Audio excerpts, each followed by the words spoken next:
Gracias, muy buenas tardes, saludos cordiales desde nuestros estudios en esta agradable tarde del martes 24 de noviembre. Está cambiando el clima, dejamos poco a poco la lluvia, es decir, hoy hemos tenido otras condiciones, pero siempre nublado y con un poco de frío, pero esto anticipa ya los cambios que habían estado pronosticándose. Gracias a todos ustedes por estar con nosotros después de un excelente platillo futbolístico que hemos tenido esta tarde en Sonora. Vamos a la entrevista de 60 minutos y es que el tema de la recaudación, el tema financiero para el Estado hoy por hoy es muy importante. Tiene muchas aristas porque por un lado se discute el presupuesto general del próximo año en el Congreso de la República, por el otro lado las carencias y la dificultad de poder el Estado responder ante las obligaciones previamente contraídas de seguir el funcionamiento, obligan entonces a ver hacia el futuro y a saber cómo se va a resolver este entrampamiento que ha significado la recaudación en el país. De ahí una propuesta que hoy analizaremos sobre cambios en los tributos, en el impuesto sobre la renta. Así que quiero dar la más cordial bienvenida al diputado Carlos Barreda, representante de la UNE, quienes han tenido una propuesta que se empezó a conocer desde el Congreso de la República y que hoy vale la pena discutirla en este espacio de opinión. Así que, diputado, gracias por estar con nosotros. Muy buenas tardes. Bueno, muchas gracias, licenciado Pellicer, por la entrevista, y un saludo a todos los radioescuchas acá de Radio Sonora. Muchas gracias por darnos esta oportunidad de explicar un poco algunas propuestas y la situación financiera del gobierno. Gracias. Y precisamente esa situación financiera nos puede atar a...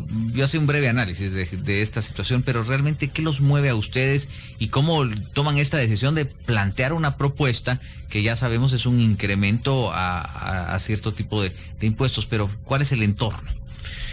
Yo creo que son las declaraciones que da precisamente el comisionado de CICIG, Iván Velázquez, en cuanto a la necesidad de fortalecer la lucha frontal contra la corrupción, garantizar la seguridad ciudadana y mejorar el sistema de justicia. A la vez estamos conociendo datos de una crisis financiera profunda, donde hay deudas flotantes o de arrastre, que habrá que determinar la legalidad o no de esas deudas en varios ministerios, como es el Ministerio de Salud Pública, de Comunicaciones, de Gobernación.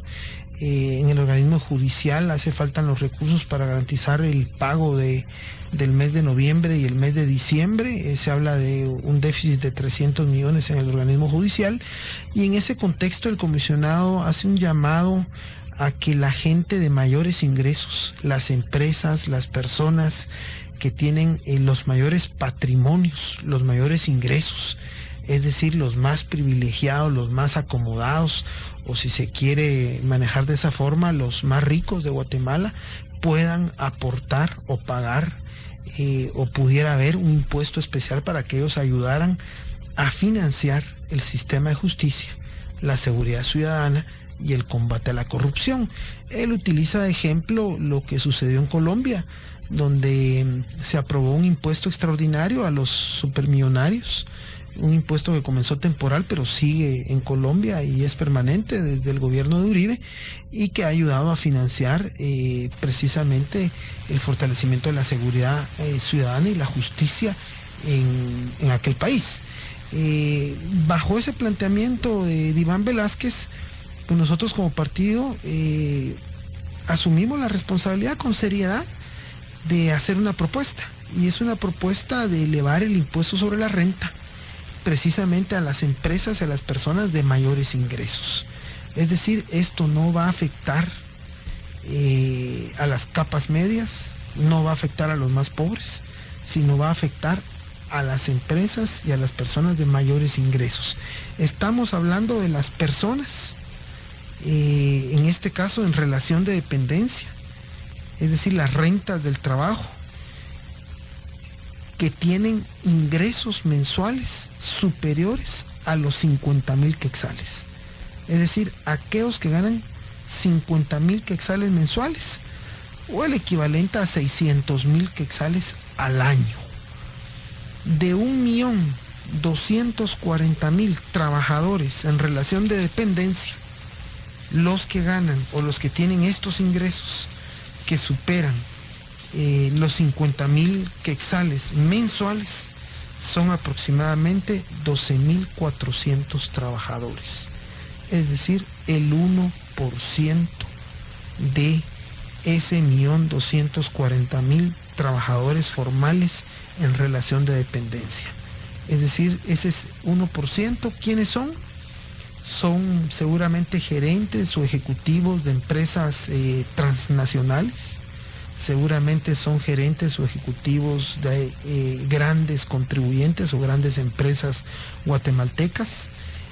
Seguramente son altos funcionarios de Estado. Aquí estaría incluido, por ejemplo, los magistrados de la Corte Suprema de Justicia, del Tribunal Supremo Electoral, el presidente del Banco de Guatemala, el presidente del ICS, el presidente de la República, el vicepresidente, la Junta Directiva del Congreso. Prácticamente serían los funcionarios que tienen mayores ingresos, el procurador de los derechos humanos, el Procurador General de la Nación seguramente también tendría que pagar un poco más. Estamos hablando de las personas de mayores ingresos, pero también se plantea subirle el impuesto a las empresas que tienen una renta anual neta o una utilidad neta anual superior a los 5 millones de quetzales, o las empresas que están en el régimen simplificado, que tienen renta imponible mensual, es decir, ventas o ingresos brutos mensuales, también arriba de 5 millones de quetzales mensuales. Para el caso de los que están en el régimen de utilidades o régimen general, se plantea una tasa del 30%, empresas que superen los 5 millones de utilidades anuales. Para los que están en el régimen simplificado, sería de 5 millones en adelante, una tasa del 10% para los que tienen ventas o ingresos brutos mensuales arriba de 5 millones en adelante. Y para los trabajadores en relación de dependencia, aquellos que ganen más de 600.000 quetzales, es decir, 50.000 quetzales mensuales en adelante, tendrían una tasa del 10% sobre el excedente. Ese impuesto entonces iría a menos del 1% de las empresas. Son 638 empresas, especialmente transnacionales y grandes contribuyentes, las que estarían afectas al impuesto. Y son 12.500, 12.400 trabajadores que tienen salarios o ingresos mensuales arriba de 50.000. Va dirigido a los que tienen pues mayores ingresos, y se plantean destinos, es decir, destinos claros. Se plantea que un 30% de esto vaya al Ministerio Público, un 30% al Ministerio de Gobernación, un 30% al organismo judicial, es decir, van con destinos bien identificados, un 5% al INASIF, un 2% al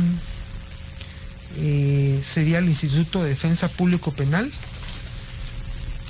un 2% que iría destinado efectivamente al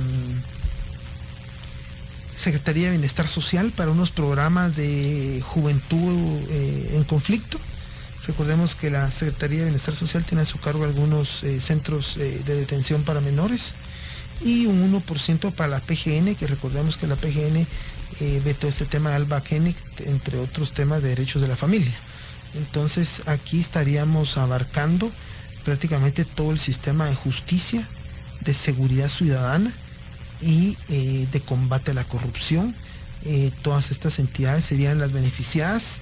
Se piensa que se pueden recaudar en un escenario conservador entre 1.100 millones y en un escenario optimista hasta 2.200 millones de quetzales. Esa es la propuesta resumida.